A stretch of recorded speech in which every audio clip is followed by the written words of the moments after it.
Saudara-saudari, selamat berjumpa. Pada kesempatan ini saya ingin mengajak Anda untuk merenungkan adorasi sebagai saat kita diutus oleh Tuhan untuk memberitakan Injil kepada segala makhluk. Pada akhir Injil Markus misalnya, Tuhan berkata kepada para murid, "Pergilah ke seluruh dunia, beritakanlah Injil kepada segala makhluk."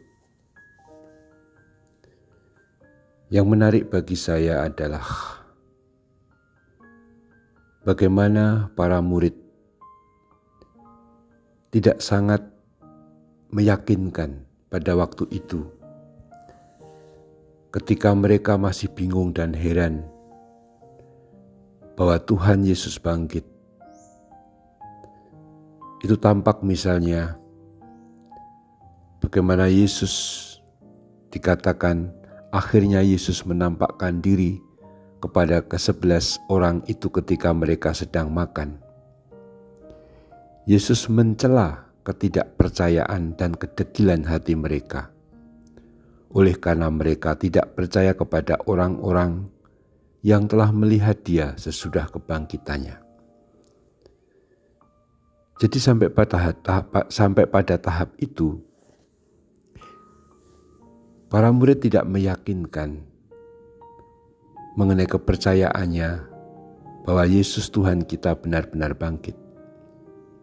Maka dikatakan Yesus mencela ketidakpercayaan dan kedegilan hati mereka, karena mereka tidak percaya kepada orang-orang yang telah melihat Dia sesudah kebangkitannya. Tidak ada kalimat berikutnya yang menyebutkan misalnya lalu akhirnya mereka sungguh percaya. Tidak, langsung lalu Yesus berkata kepada mereka, "Pergilah ke seluruh dunia dan beritakanlah Injil kepada segala makhluk." Perutusan untuk memberitakan Injil diberikan kepada para murid. Juga ketika para murid tidak terlalu meyakinkan apakah mereka sungguh sudah percaya. Tetapi Tuhan tetap mengutus. Lalu apa artinya? Artinya adalah akhirnya yang berkarya adalah Tuhan sendiri. Pemberitaan Injil akhirnya adalah karya Allah sendiri yang menggunakan tenaga-tenaga manusia, para rasul, para murid, kita semua yang sebenarnya tidak meyakinkan karena kerapuhan, kelemahan, istilah Tuhan Yesus tadi, kedegilan hati. Tidak nyandak, tidak sampai. Tetapi Tuhan tetap mengutus. Karena Allah bisa menggunakan siapapun, dengan cara apapun, untuk melaksanakan kehendak-Nya. Dan nyatanya kita tahu, meskipun para murid seperti itu,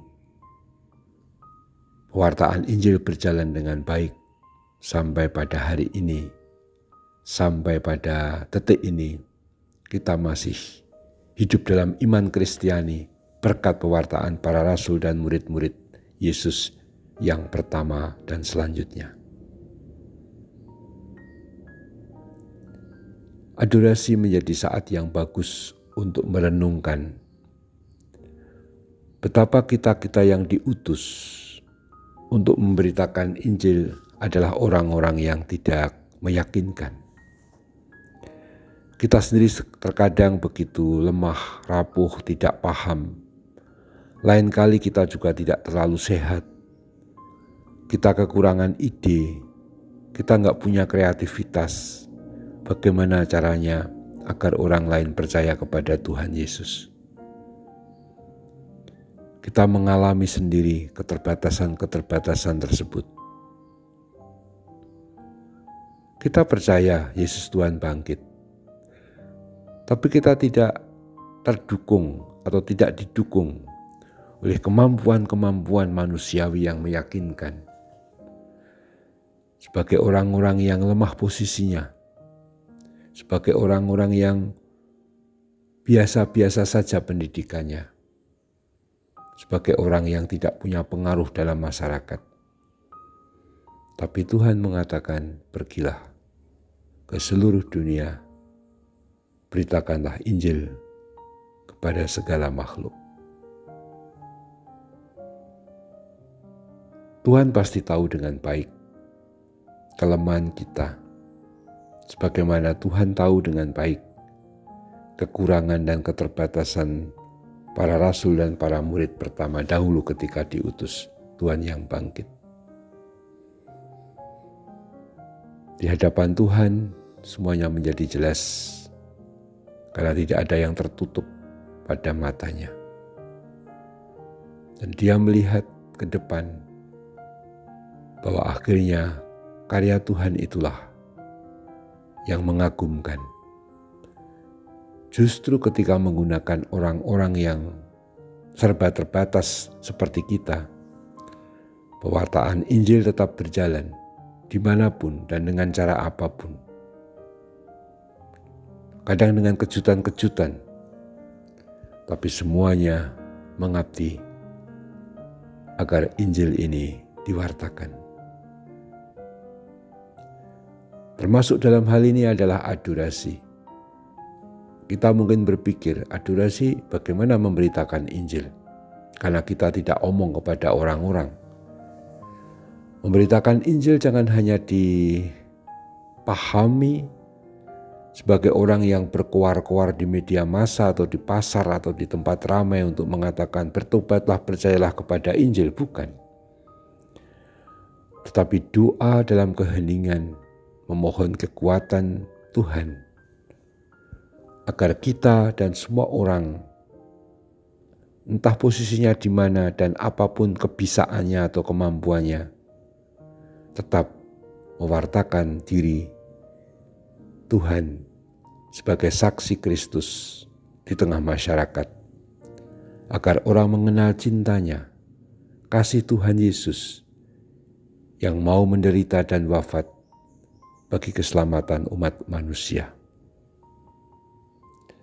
Keyakinan ini, doa-doa kita dalam adorasi sungguh akan menjadi kekuatan bagi siapapun, termasuk diri kita, untuk terus menghadirkan Kristus bagi sesama, dan dengan cara itu Injil diwartakan. Terpujilah Tuhan kita Yesus Kristus untuk selama-lamanya. Amin.